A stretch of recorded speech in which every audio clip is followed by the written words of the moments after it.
Though wala pa pong confirmation sa ICC kung meron silang inilabas na arrest warrant, pero may mga reports po. Sa tingin niyo po, paano po ba dapat umakto ang PBBM admin if indeed meron pong arrest warrant against the former president and kasama rin po si VP Duterte? Do you think the law enforcement agencies kailangan agad-agad or immediately dapat ipatupad nila yung arrest warrant against former president and also the VP if indeed may ICC arrest warrant? Pero hindi po ba, sir, nabanggit din si Vice President Sara doon sa EJK case na may alam siya about the killings when she was mayor of Davao City? Well, kung kasama siya doon sa warrant, kasi siyempre pagka ito'y na-implement nila, dadalhin sila sa Hague. Kung hindi po ako nagkakamali, bagamat hindi tayo winidraw na natin ang ating membership sa ICC, pero tayo po ay parte pa rin ng Interpol.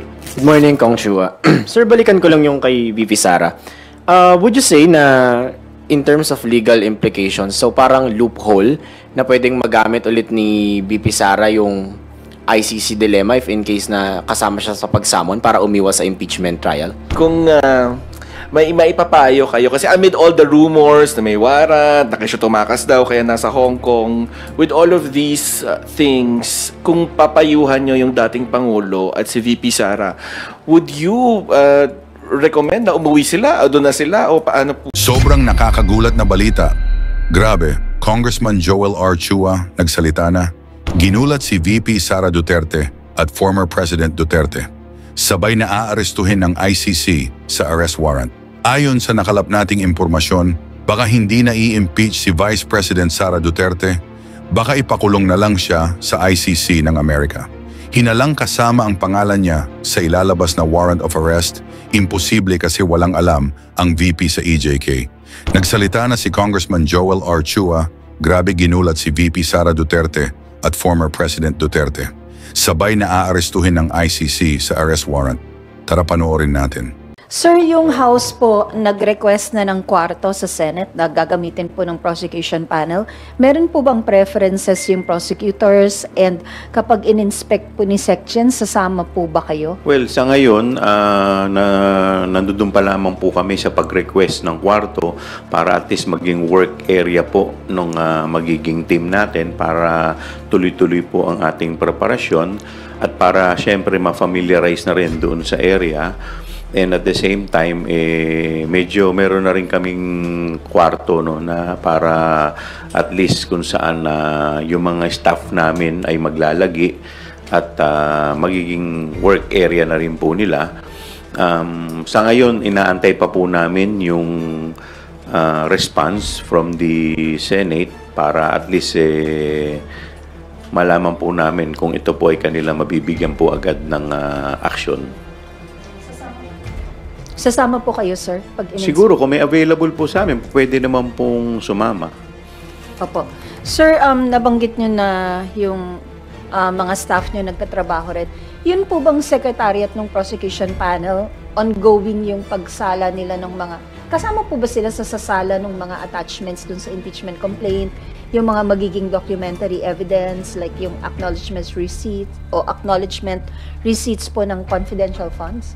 Yung trabaho po ng staff namin, ng secretariat, ay para mapabilis po yung aming mga trabaho.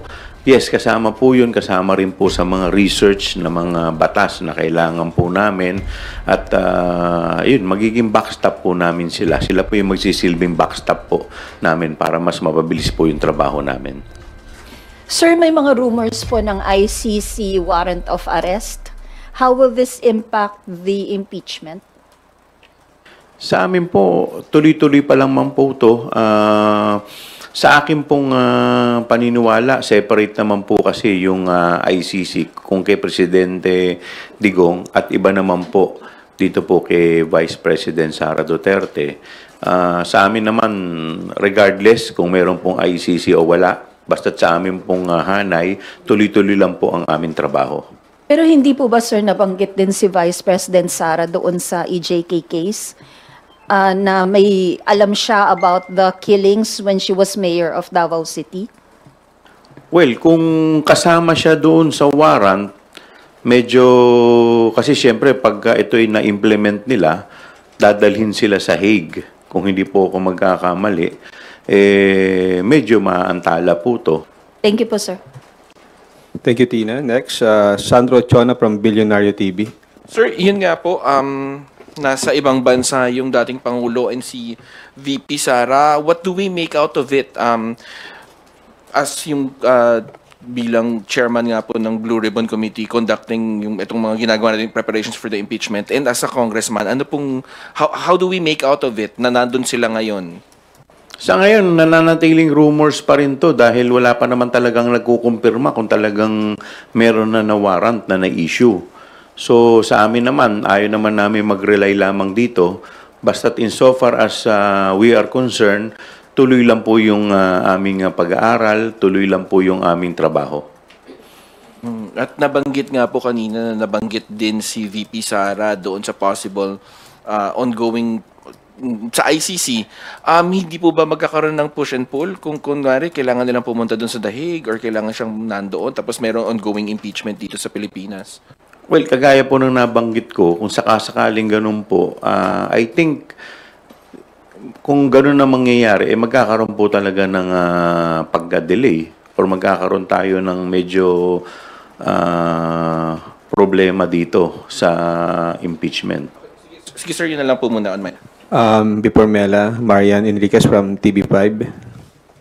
Sir, follow-up lang po sa ICC and yung possible involvement nga po ni VP Sara regarding that. And we also know po, nakalatag po sa articles of impeachment natin.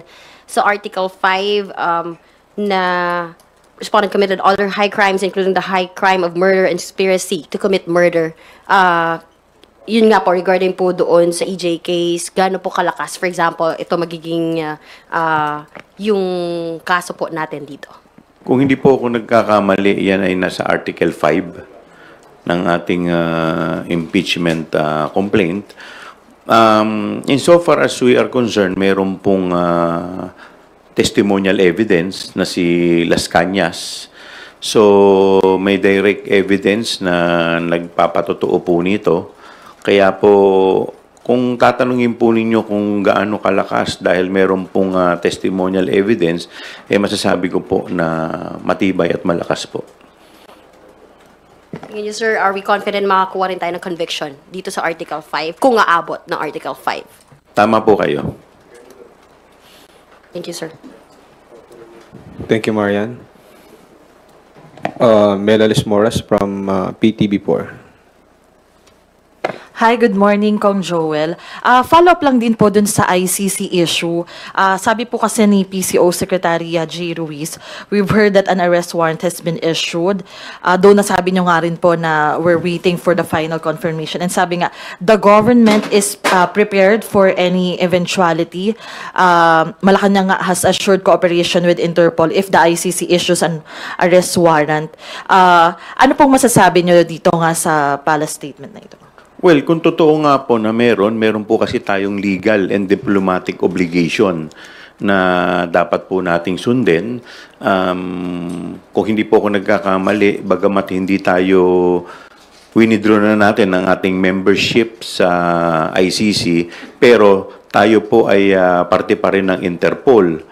In fact, nung tayo po ay hinanap po natin si Alice Guo sa ibang bansa, ay humingi rin tayo ng tulong at suporta sa Interpol. Kaya hindi naman po maganda na tayo ay tataliwas dito dahil kung tayo po yung nangangailangan, sila naman ay ina-accommodate tayo kasi miyembro po tayo nito. Opo. Pero sir, just to be clear lang po, actually follow-up na rin po sa unang mga naging tanong. Paano nga po kung magkaroon ng, ano lang po yung magiging, just give us a walkthrough po, kung magkakaroon nga talaga ng arrest warrant, at kung sakali nga na ma-arresto rin, yun nga, magkakaroon po ba ito ng epekto sa impeachment proceeding, given na si dating President Rodrigo Duterte, kasama rin siya sa mga pinangalanan na, sa mga sinabi noon na susuporta dito nga sa team ni VP Sara na harap sa impeachment? Insofar as si President Digong, tingin ko naman ang kanyang participation is pagiging abogado. So sa tingin ko naman marami pa silang battery of lawyers na haharap dito. So sa tingin ko hindi naman ito magiging kawalan. Pero insofar as si VP is concerned, ibang usapan po yun dahil siya po yung ating subject nito pong impeachment complaint. But po pwede naman po itong umusad dahil unless of course kailanganin ng kanyang presensya. Pero kung hindi naman po pwede naman po itong umusad, itong impeachment trial. Okay, and another question lang po, since ito ay nagsimula sa mga pagdinig ng House Committee on Good Government, recent findings show nga that names like Pia Piatos Lim, Renan Piatos, and Xiaomi Ocho were listed as beneficiaries of VP Sara's confidential funds, but these names do not exist in official records. And si VP Sara, kailangan pa rin niyang maglabas ng list, ng full list dun nga sa beneficiaries ng confidential funds. Ano pong masasabi niyo, Reed? Well, ito nga'y pagpapatunay na mas lalong to lumalakas po yung ebidensya natin. Ito ay magiging parte. At parte po to ng ating articles of impeachment. At again, mananatili pa rin po yung katanungan kung ito po mga ito ay fictitious name, saan po napunta yung pera? Sorry, last na po talaga, pahabol na lang po. Kailan po yung susunod na meeting ng prosecution panel at ano na po yung, kumbaga nasa na po yung development ng mga pag-uusap po ninyo? Bukas. Hindi. Nasa na po yung development? Patuloy pa rin po, no? Kagaya nung nakaraan, hinati-hati na po yung articles kung saan po ang bawat isa ay may mga assignment. And at the same time, pinag-aaralan yung mga substansya ng bawat article at kung ano pa yung mga possible na mga legal issues na amin pong kakaharapin. Sir, Thank you, Mela. Marian? Sir, nabanggit niyo na po na pinaghati-hatian na po yung mga articles of impeachment. Kindly elaborate lang, sir, sa inyo. Sino yung articles 1, 2, 3, 4, 5, 6, 7. Thank you, sir. Sa akin po, 2 at saka 3. Which is? Yung confidential fund at saka yung sa bribery. So what, sir? Kung hindi ako nagkakamali, si Congressman Lawrence at saka meron pang isa dalawa yun eh. Hindi lang akong sure kung si Kong Rog or kasama ko si Kong Rog. But definitely kasama ko si Kong Akop at saka si Congresswoman Jinky. 5. Sa 2, 5. 3 sa 3. Sa akin po paniniwala, tuloy-tuloy naman ang impeachment trial unless of course hingin yung kanyang presensya.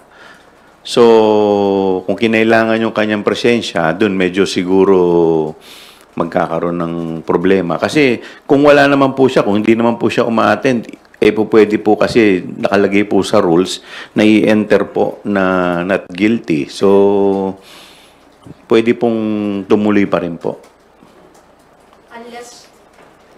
Unless siya, sir, yung siya yung mismong magte-testify. kailanganin. Siya po Opo. yung kailanganin. Kasi normally, like for example, sa second at saka sa third, tingin ko puro documentary evidence lang po yan eh. Meron din mga testimonial, pero may mga iba po kaming hinahandang mga testigo na tingin ko sapat naman at hindi naman kailangan si VP.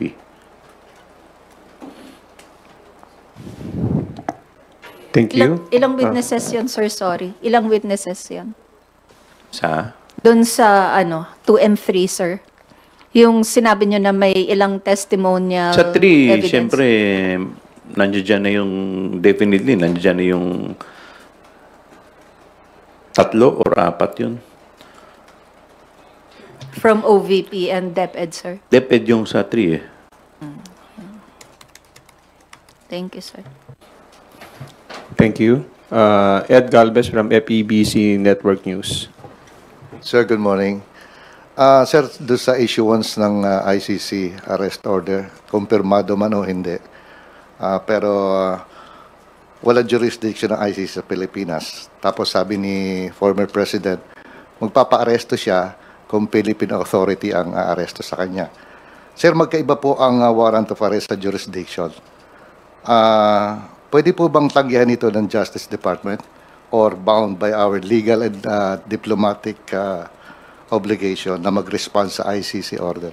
Meron tayong diplomatic obligation dyan eh. In fact, ginamit nga natin yung Interpol nung hinanap natin si Alice Guo, kung hindi po ninyo, kung marirecall po ninyo, at humingi tayo ng tulong sa kanila, bound po tayo dyan.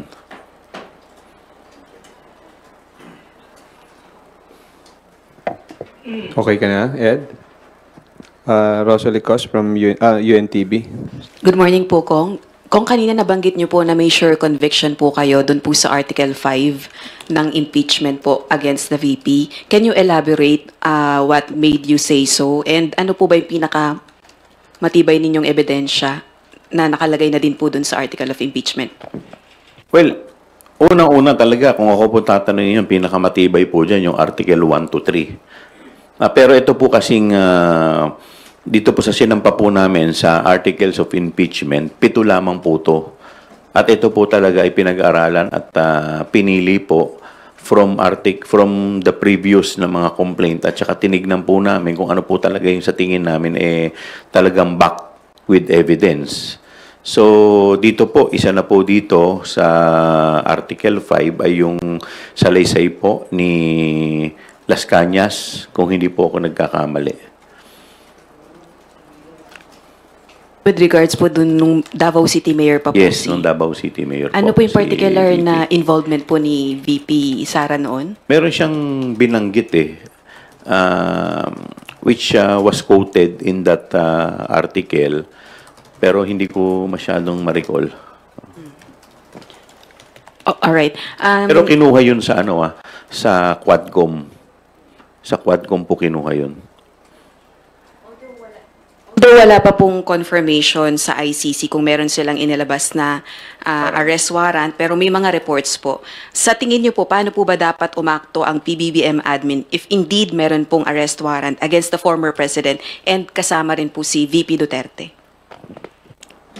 Sa atin kasi parang assistance lang yun sa atin kung hindi po ako magkakamali dahil malamang yung arrest warrant ibibigay po yan sa DOJ or sa PNP. Dahil yung police ay hawak po ng DILG, malamang DILG tsaka DOJ. And sa DOJ naman po kasi yung NBI. So tingin ko yan pong dalawang yan ang talagang mangunguna po dito. Kung sakasakali, dahil as we speak, rumors pa rin po ito Puro mga sabi lang po nino. Puro hearsay pa lang po ito. Wala naman po itong confirmation. But do you think the law enforcement agencies kailangan agad-agad or immediately dapat ipatupad nila yung arrest warrant against the former president and also the VP if indeed may ICC arrest warrant? Tingin ko, hindi naman, although wala nakalagay dyan na forthwith, no? So, pero sa tingin ko, dapat ipatupad to kung talagang meron dahil ang nangunguna po dito is yung international community na International Criminal Court. So, tayo naman assistance lang. Ano po yung reaction nyo naman po sa pagsama ni VP Duterte sa tatay niya outside the country amidst the impeachment complaint against the Vice President? Hindi natin alam kung yun po talaga ay yung biyahe nila doon dahil nga po sa talagang official, dahil sa mga OFW o dahil nga sa may nagsisirculate po na rumors about this arrest warrant. But it is quite noticeable, no, until now ay wala pa rin yung ating dating Pangulo. At kung makikita po ninyo, yung pong crowd po nila doon ay yung KOJC. So, hindi naman po talaga yun OFW na pangkalahatan It was a set up program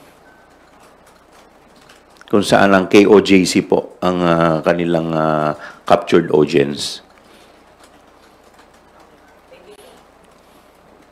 Thank you, Rose. Paige Xavier from ABS-CBN. Hi, sir.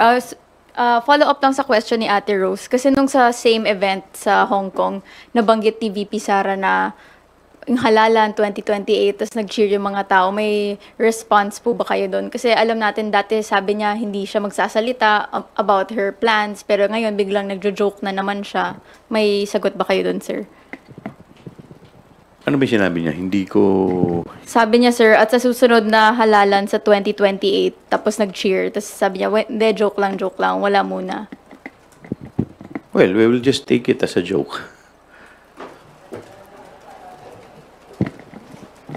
Sir, balik lang ako dun sa nabanggit nyo kanina na magkakaproblema kung matuloy nga tong warrant of arrest ng ICC. Delay ba, sir, yung nakikita nyong problema or ano exactly po yun? Well, titignan natin kung ano yung... Kasi ngayon nga pong walang ICC, marami na pong pinapile na kung ano-ano yung kabila na mga sa aming paniniwala ay mga legal maneuverings. No? So kung magkakaroon ng ganito, so I'm sure gagawa na naman sila ng mga another mga legal maneuverings. So antayin na lang natin. So bukas siguro baka maging topic din namin kung ano yung mga possible na mangyayari because of this rumors kung sakasakali. Sir, in case nga ipatawag siya dun sa ICC at hindi siya maka-attend dito, possible ba na through video call na lang siya, video conferencing siya kung kailangan niya rin magsalita dito at magsabay? Papayagan niyo ba yun if ever? Pag-uusapan namin siguro. Thank you, sir. At saka, ang pagkakaalam ko, di ba, isa sa mga sinasuggest ni Senate President is yung judicial affidavit. So, siguro, pag-aaralan din namin kung sakasakaling mangyari ito, baka sa ganitong pagkakataon, kung ano magiging epekto. Thank you, Paige. Marian Enriquez from TV5. Sir, follow-up lang po doon kasi may statement din po si FPRRD doon sa Hong Kong po the other day. And sinasabi niya regarding nga po doon sa drug war, no? Anong kasalanan ko? Ginawa ko naman ang lahat sa panahon ko para may konting katahimikan at mapayapa ang buhay ng Pilipino. Ang problema nito, ICC, ako daw yung pumapatay. Sir, mupurin po kayo doon sa Quad Committee. Any comments or regarding po dito sa kanyang statement? Well, unang-una, meron tayong tinatawag na rule of law. Pangalawa, kaya po siya nililitis ng ICC dahil nga po sa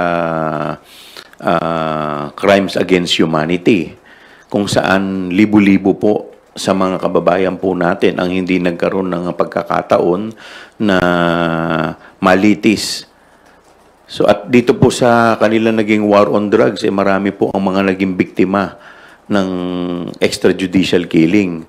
So ngayon, hindi naman po lahat yan ay involved sa droga. Karamihan po dyan, puro mga kababayan po natin na mga nasa baba or mga miyembro po ng mga masasabi natin na talagang walang kalaban-laban. So kung talagang ang purpose natin dyan ay Dragon War, sa dami po ng mga nangyari, parang nagkaroon po ng mass killing nung panahon na yon. So ito po yung naging subject ng ICC.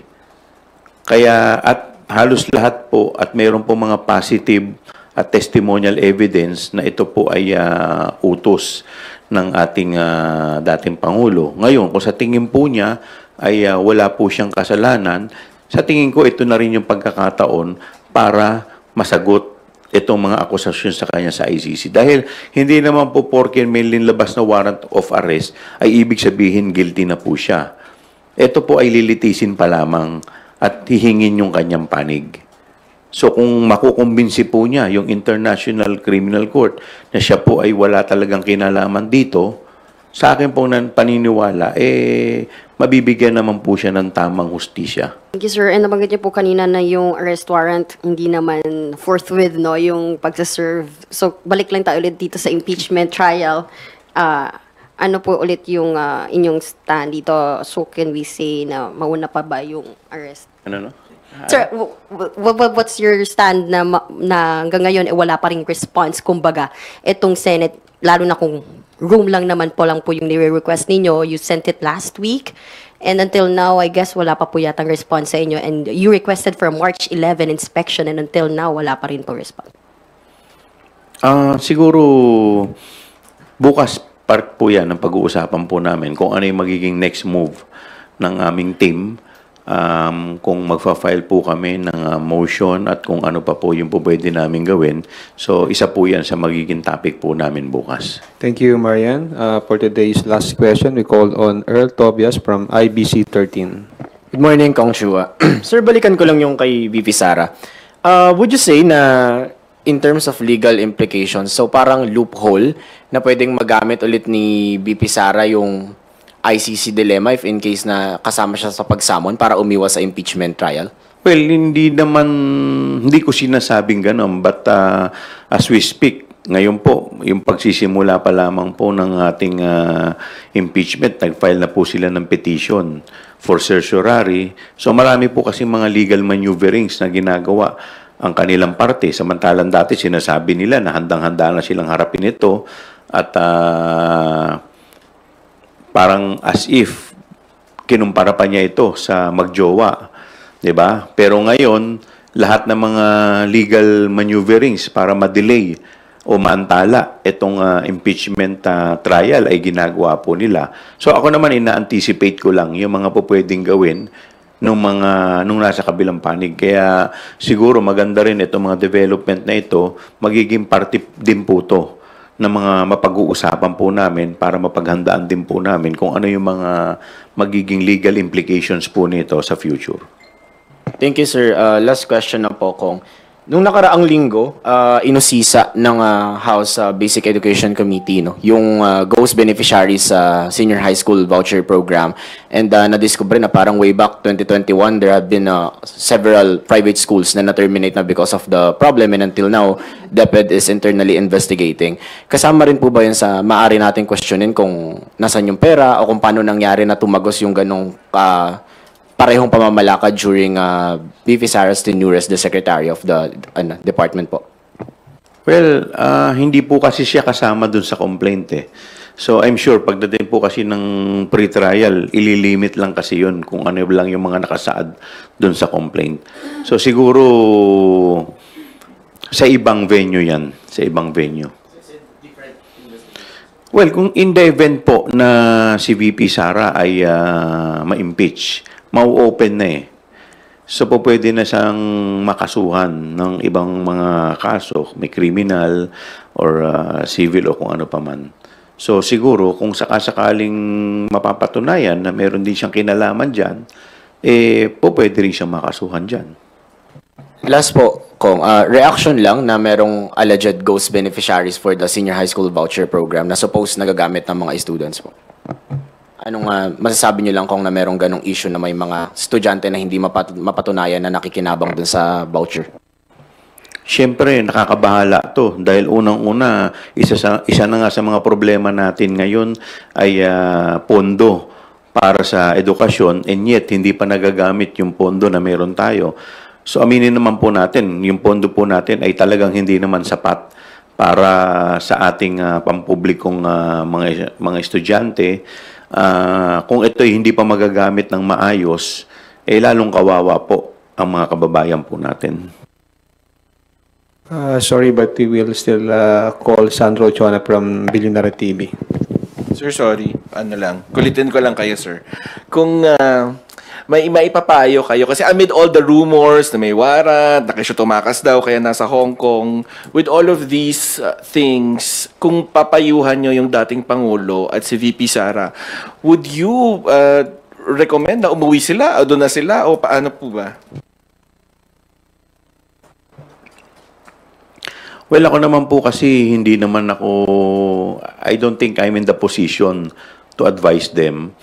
Pero tingin ko, dahil parehas naman po silang abogado at sinasabi po nila na wala naman po silang kinalaman dito, So kung totoo naman po ang paniniwala nila na wala naman po silang kinalaman dito, siguro mas maganda na harapin po nila ito nang sa ganon maipahayag po nila yung kanilang side.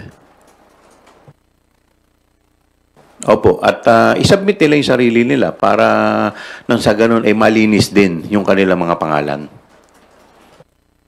Thank you, Sandro. Before we conclude, sir, can we hear your final remarks? Sir, your final remarks. Maraming salamat po sa inyo at sana po ay wag po kayong magsasawa sa aming mga muka. Ngayon, ikaw bilang Pilipino, ano ang masasabi mo at reaksyon sa balitang ito? Mag-iwan ka ng komento sa ibaba at atin pong babasahin isa-isa.